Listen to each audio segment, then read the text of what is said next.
Fall season's upon us, and while I've talked about what I feel are the titles people are looking forward to the most, I think I should do a similar list but for the new titles. So if you're one of those people who are new and looking for something to watch this fall, or if you simply want to see what this season has in store for us in terms of new shows, then welcome to the list. Today I'll share what I think are the top 10 titles people seem to be most excited for this season, and I'll be excluding sequels this time round.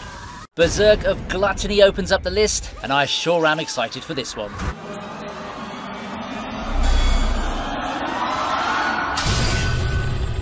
Berserk of Gluttony is one of the series I've seen floating around on the internet for quite some time now. I've always been interested in getting up to speed with it and really anticipate its anime adaptation. Judging from what I've seen in the communities, I'm not the only one. Berserk of Gluttony has all the looks of one of those edgy rise against the world plots like Arifureta, and you know how much I enjoyed that one. And just like a lot of similar shows, the protagonist Fate Graphite has to deal with a pretty annoying handicap. He's already someone who's at the lowest of the low, and to make matters worse, he gets saddled with a seemingly useless skill, one that makes him constantly hungry. However, killing a thief soon reveals the sinister mechanics behind the skill, the ability to take souls and their respective powers. With this skill, this man who's at the bottom of the food chain may have just found the answer to strike back against the cruel situation that fate has bestowed upon him. Yet the summary pretty much sums up what you should expect. Expect quite a lot of awesome moments starring our protagonist, some much wanted edge, and a pretty good plot, if what people said is to be delivered. I personally can't wait to see how this turns out as an anime.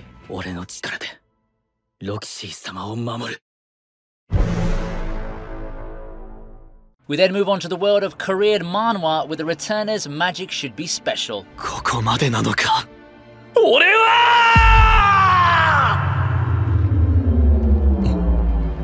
With Korean titles getting more and more traction these days, possibly headlined by the hype of Solo Leveling, I'm not surprised we're getting more adaptations from them. One of the comparatively less heralded but just as exciting titles is coming this next season, and it's A Returner's Magic Should Be Special. It tells of a world ravaged by war between magicians and labyrinth beasts. When it took an entire party of elite adventurers to defeat the first dragon, things already looked dire enough. But things quickly go from bad to worse in the aftermath. Just when all hope seems lost for the last magician Desir Herman, he gets sent back in time, back to when he spent his days studying in the Magic Academy Hebrion. Aiming to use his second chance wisely, he looks to fix the mistakes of the past and save his comrades, ultimately seeking to pull everyone out of the awful fate that awaits them. Time travel stories like this have often captivated a lot of the anime viewing audience, and I'm positive this one's not going to be any different. I really wonder how well the plot works when you give it a backdrop of the world of magic, but I'm pretty sure there's going to be a lot of cool fights ahead.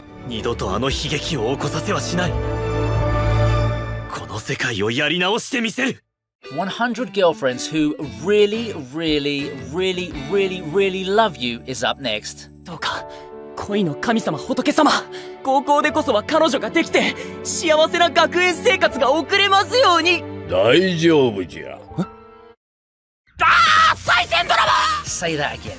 5 reallys, and that's a mouthful of a title, and it's really fitting for what a wild show this one is. Fresh middle school graduate Rentaro manages to confess to the girl he loves. Unfortunately though, he gets rejected, marking his 100th failure. Undeterred, he then goes to a shrine and prays for a girlfriend in high school, and as they say, we should be careful what we wish for, because naturally, things go awfully wrong. Sure, he gets confessed to immediately, and apparently 100 soulmates await, all to make up for the 100 rejections, funnily enough, but that wish of his comes with a catch. If any one of the girls gets into a relationship with him, she dies. No ifs, no buts. Now with 100 soulmates ready and waiting, it's the ultimate test for Rentaro on how he'll juggle these relationships. Is the time ripe for one of the insane harem rom-coms in modern anime? We're gonna find out when fall season hits. Up next we have Deranged Detective.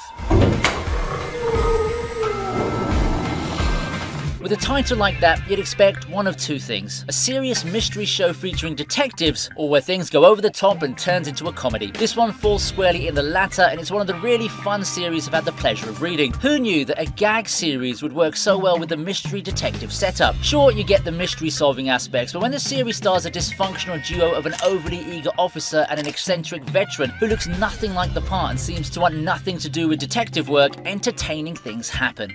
But who knows, maybe the upstart Dotomo Hiromaru may be the key to Ron returning to his glory days as an ace detective. With this series, I can't promise a deep plot, nor can I vouch for anything as compelling in terms of mysteries that the actual mystery show can offer. However, what the show can give you is a lot of fun. There's a lot of quirkiness to the characters as they go about solving cases, and they do a great job helping the comedic aspects of the show. Watch out for this one if you're up for some unwinding this fall.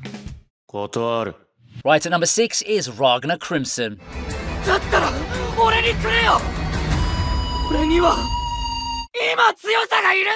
If you're up for something more familiar, more traditional, then maybe Ragnar Crimson might tickle your fancy. It's a pretty tight fantasy adventure we've got here, harkening to the days of the good old medieval RPGs where two individuals team up to take on the dragons that rule the land. Ragnar and Crimson may be as uneasy as allies can be, but one goal binds the duo together, destroying the Dragon Lords and freeing the post-apocalyptic world from their rule. Set in a world that feels oddly familiar yet has an air of mystery to it, Ragnar Crimson is one of my top recommendations for people looking for a thrilling adventure this fall. Sure, the premise may not seem that special at first, but there are some twists, especially with Ragnar, that ultimately shake things up drastically down the line. Things can get really unpredictable for sure. As daring dragon hunter teams up with a possibly straight up loose cannon in Crimson, there's a lot of combustible elements at play here.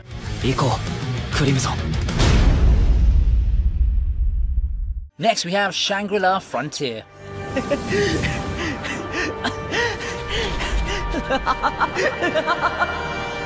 If you ever felt like you never got tired of gaming, even beating the worst games imaginable, you'd likely hit up pretty well with Rakuro, the protagonist of Shangri-La Frontier. I mean, this is a guy who's made it his life goal, his mission statement, to find every awful game under the sun and beat them. Glitchy messes and everything?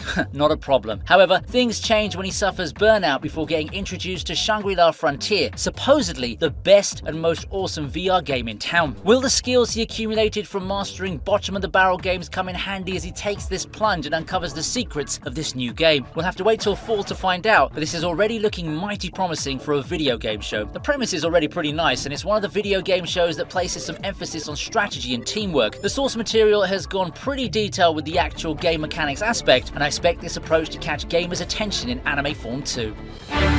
Shangri-La Frontier!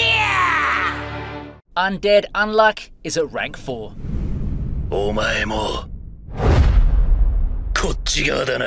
Some people just have an affinity with being unlucky. Like Fuko Izumo. After her favourite manga ended, there just seems to be no point in keeping life going. Nothing good comes out from her after all, especially with what seems like a curse that brings misfortune to people around her. However, it was her attempt to end herself that lets her path cross with Andy, an immortal man who also wishes for death. Together, the two of them team up, all with the goal of giving Andy the best death possible. A task easier said than done, especially when you factor in a shady organisation that's taken an interest in the duo. A unique series that's making some headways in Shonen Jump, Undead Unlock's due for an anime adaptation. As expected from a lot of the pioneers from the magazine, Undead Unlock dazzles audiences with creative powers, an ample dash of fan service, characters with presence, and an immersive adventure for us to follow, despite the supposedly dark premise. Mark your calendars, Undead Unlock drops this October.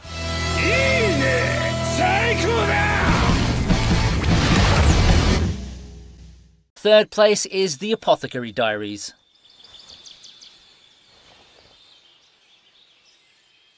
これ毒です。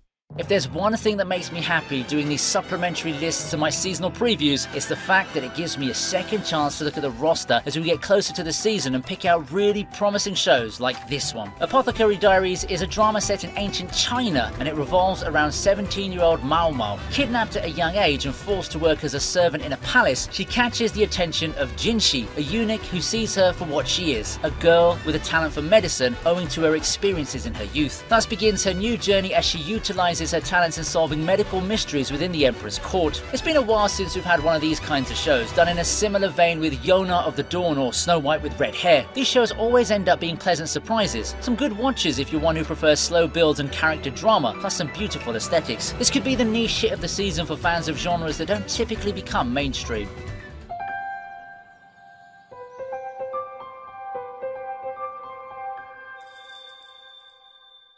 And if you're up for slow burns that have strong aesthetics and themes, you're in for a treat with Frieren Beyond Journey's End.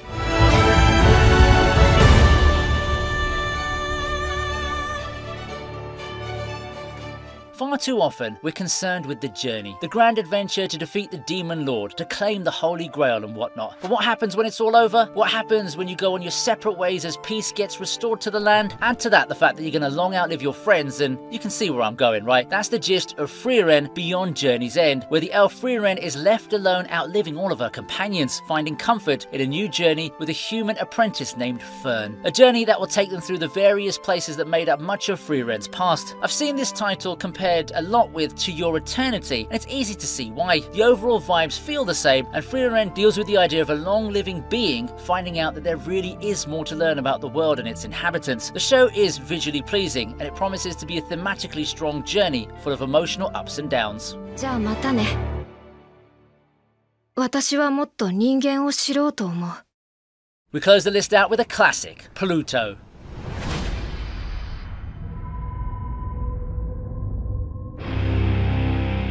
Unlike the long sentences that make up a lot of modern anime's titles, there's not much you can infer from the title Pluto, besides the fact that it's a sci-fi series maybe. But man, it's one of the best ones you can have amongst the classics, being a sister story to the legendary Astro Boy. It tells of the death of the legendary robot Mont Blanc, the single flashpoint that sets esteemed detective Gesicht into action. It's this investigation that puts him in position to encounter the entity Pluto and a conspiracy to wreck human-robot coexistence. Robots who participated in the Great Asian War are in danger, and Gesicht must put his wits and skills to their limits in order to save the fragile world order before time runs out on him. One of the classics in the world of sci-fi anime, Pluto is a thrill ride that you're not gonna want to miss. It's got very strong writing as a manga, and I'm excited to see how well the strong themes and scenes present themselves in anime form. Anime watchers will finally get to experience one of Urasawa's best series, and considering how acclaimed titles like Monster are, we can definitely all get hyped for this one. さっきの人、わからなかった。人間かロボットか。And that more or less wraps up the top 10 most anticipated new anime for fall 2023. I've had good memories of past fall seasons, and I think this one is going to be no different. Some great shows in a variety of genres with something for everyone. Do tell me what you think of the list or what you think should have been included. And if you've still got time, why don't you drop by the channel and check out the other videos that I have in store for you too. Thanks for watching, hope you have a great day, and I'll see you next time.